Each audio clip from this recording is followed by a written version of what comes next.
우아하고 품격 있는 일상교육의 모든 것, 라이프스타일 교육TV 김은영입니다. 여러분, 오늘 아침엔 여러분들과 함께 지식산업사에서 1979년 10월에 초판되어진 박경리 선생님의 토지 서문을 같이 읽을 예정입니다. 오늘 문득 이 지식산업사라는 출판사 이름이 너무나 앞서갔다라는 생각이 들면서 그 발행자이신 김경희 사장님에 대해서 다시 생각하게 되었어요. 책을 쓰는 사람, 그리고 책을 만드는 사람, 그리고 책을 읽는 사람, 이들 모두가 서로 다른 일을 하고 있지만 사실은 같은 맥락의 일을 하고 있는 것은 아닌가라는 생각이 듭니다. 저는 며칠 동안 계속적으로 내가 하고 있는 이 책 읽기가 어떤 의미가 있는 것이고, 그리고 또 나는 이것을 어떠한 비전을 가지고 하고 있는가에 대해서 좀 많이 숙고를 하고 있습니다. 제가 이렇게 나뭇잎처럼 흔들릴 때 늘 한 번씩 다시 읽는 명문이 있죠. 그게 바로 박경리 선생님의 토지 서문인데요. 오늘 여러분들과 함께 읽어보도록 하겠습니다. 이 토지 서문은 전체적으로 4개 정도 버전이 따로 있는데요.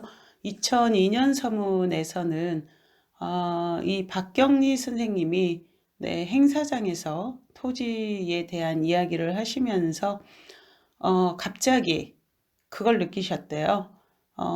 내가 평사리에 와본 적도 없는데 평사리를 그냥 찍어서 이 소설을 쓰기 시작한 이유를 이제야 알겠구나라는 생각을 하셨다고 합니다. 그래서 그 산중에 찾아든 사람들이 어떤 이야기들을 가지고 있을 것이며, 나는 그동안 소설을 내가 쓴다고 생각했는데 내가 쓴 것이 아니구나. 어찌 보면은 자동 인형처럼 오랜 옛적부터 이 산에, 지리산에 살아온 사람들의 한가 슬픔을 자기가 대필한 것은 아닌가라는 그러한 느낌으로 그 전율을 하시면서 목이 메이고 그리고 눈시울이 뜨거워지셨다는 글을 읽었습니다. 여러분, 이 토지 서문, 저는 박경리 선생님이 어찌 보면 나의 이야기를 대신해 주시고 있는 것은 아닌가라는 그런 마음이 들 정도로 읽을 때마다 정말 숙연해지는 그러한 글입니다. 토지체의 일부를 현대문학재에 연재 중이던 71년 8월, 암이라는 진단에 의해 수술을 받은 일이 있다. 수술 전날 병실 창가에서 동대문 쪽으로부터 남산까지 길게 걸린 무지개를 보았다. 참 긴 무지개였다. 아마 나를 데려가려나 보다 하고 나는 혼자 무심히 중얼거렸다. 그날 밤 회진원 의사에게 물었다. 수술은 몇 시간이나 걸리느냐고. 3시간쯤 걸린다는 대답이었다. 대수술이군요 하고 되뇌었다. 삶의 보복을 끝낸 것처럼 평온한 마음이었다. 휴식으로 들어가는 기분이기도 했다. 야릇한 쾌감 비슷한 것도 있었다. 정작 죽음의 공포, 암이라는 병에 대한 불안은 가을 회복기에서부터 시작되었다. 언덕길이 보이는 창가에 앉아서 아이들이 뛰어가고 시장 바구니를 든 주부가 지나가는 풍경을 바라보며 세상은 모든 생명, 나뭇잎을 흔들어주는 바람까지 더없이 소중하게 느껴졌다. 살고 싶다고 생각했다. 아름다운 것들, 진실이 손에 잡힐 것만 같았고 그것들을 위해 좀 더 일을 했으면 싶었다. 고뇌스러운 희망이었다. 글을 쓰지 않는 내 삶의 터전은 아무 곳에도 없었다. 목숨이 있는 이상 나는 또 글을 쓰지 않을 수 없었고, 보름 만에 태어난 그날부터 가슴에 붕대를 감은 채 토지의 원고를 썼던 것이다.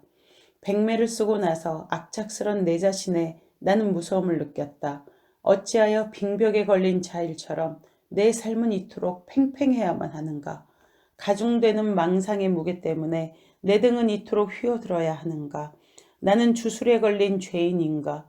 내게 있어 삶과 문학은 밀착되어 떨어질 줄 모르는 징그러운 쌍도하였단 말인가?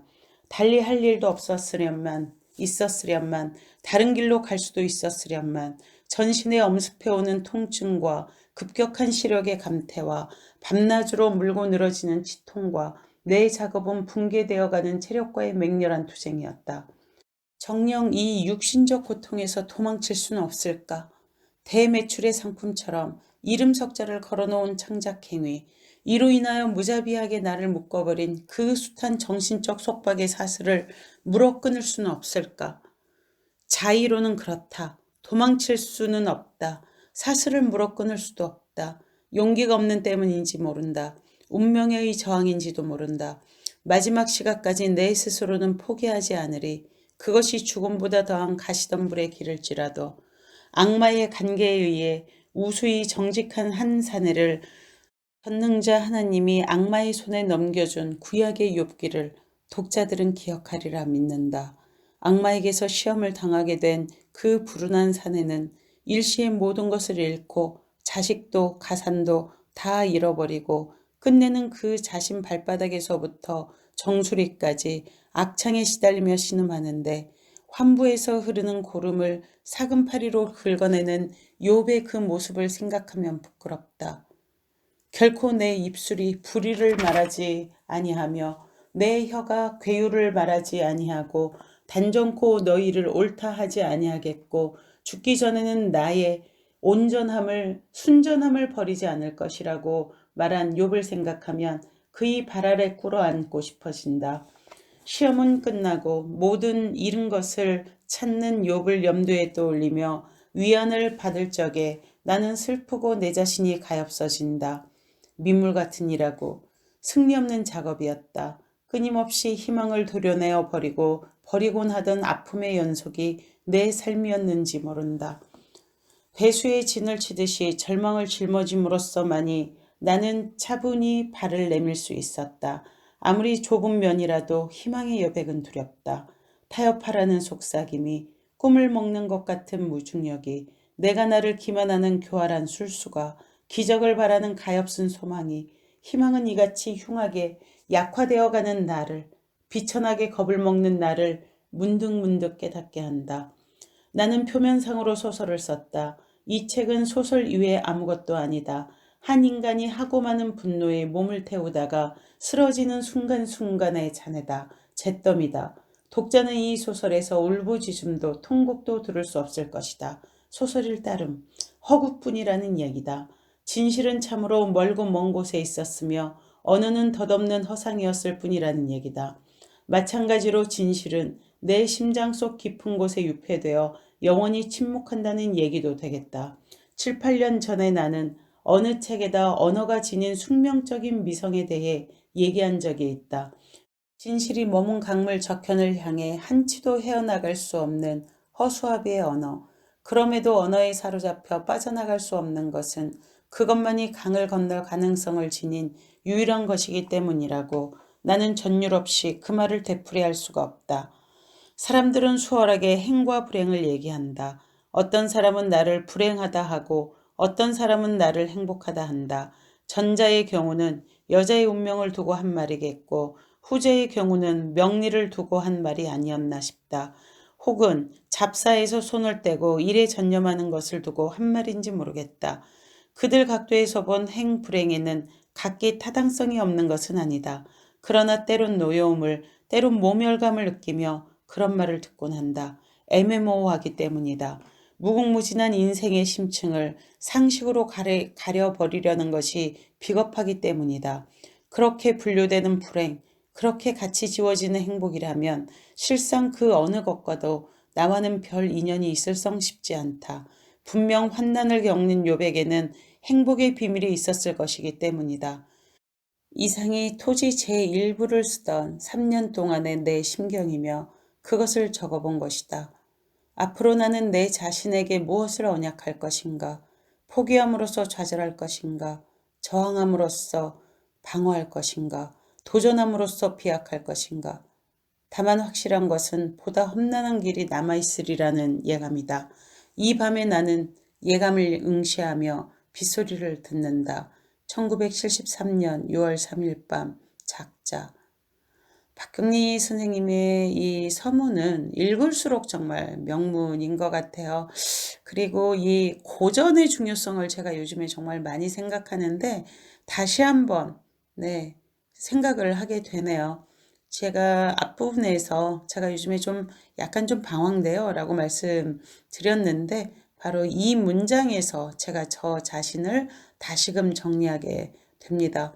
포기함으로써 좌절할 것인가, 저항함으로써 방어할 것인가, 도전함으로써 비약할 것인가. 여러분, 정답 무엇인지 아시죠? 도전함으로써 비약할 것인가, 도전함으로써 다시 비약하고 날아오르고.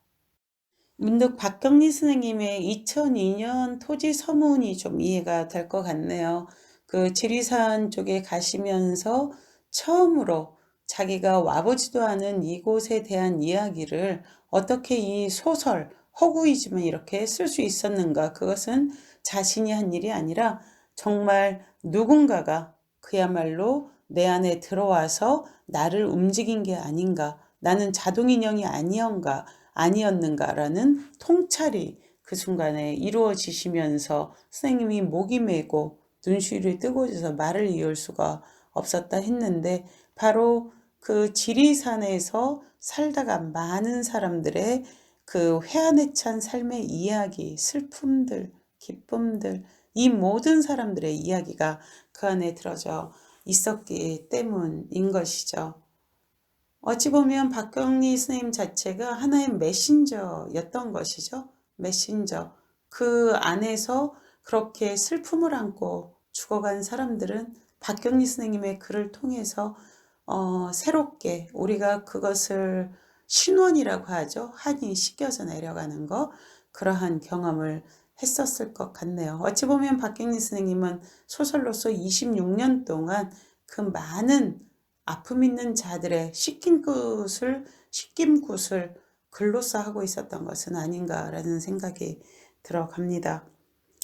그렇게 생각하니까 제가 이것을 계속 해야 되냐 말아야 되냐라고 방황을 했던 며칠 동안의 시간들은 이를테면 일반적인 타자의 논리들, 행복은 그야말로 이렇게 부자 되세요. 그리고 세상에 알려지고 이러한 것들이 행운이다라는 일반적인 범주와 우리가 요즘에 통약 불가능성도 이야기를 많이 하고 있는데 이 통약 불가능성에 의하면 우리가 서로 다른 범주화를 가지고 있는 거죠. 똑같은 사랑이라도 그가 생각하는 것, 내가 생각하는 것의 개념과 범주가 다르기 때문에 우리는 온전한 소통을 할 수 없다 하는데 어찌 보면 저는 나의 행복을 다른 사람들의 범주하에 비추어서 나를 맞추려고 했기 때문에 내가 방황하고 그리고 또 고통스러웠던 것은 아닌가라는 생각이 들어갑니다.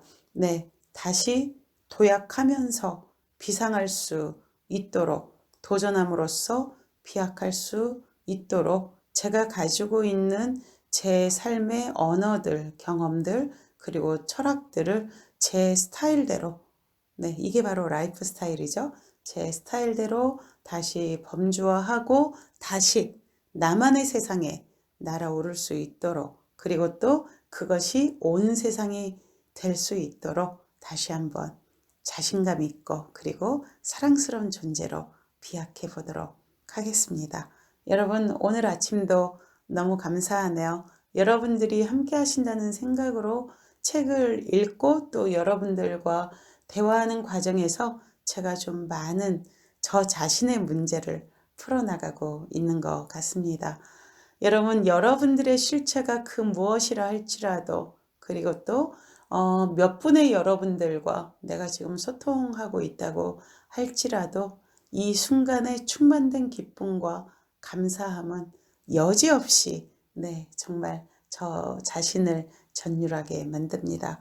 여러분 너무 감사드립니다. 오늘 아침에 이 또 새로운 기쁨들, 이 새벽 아직 동이 트지 않은 이 깊은 어둠 속에서의 깊은 성찰 여러분들께 다시 한번 깊이 감사드립니다. 마음을 다해 감사합니다.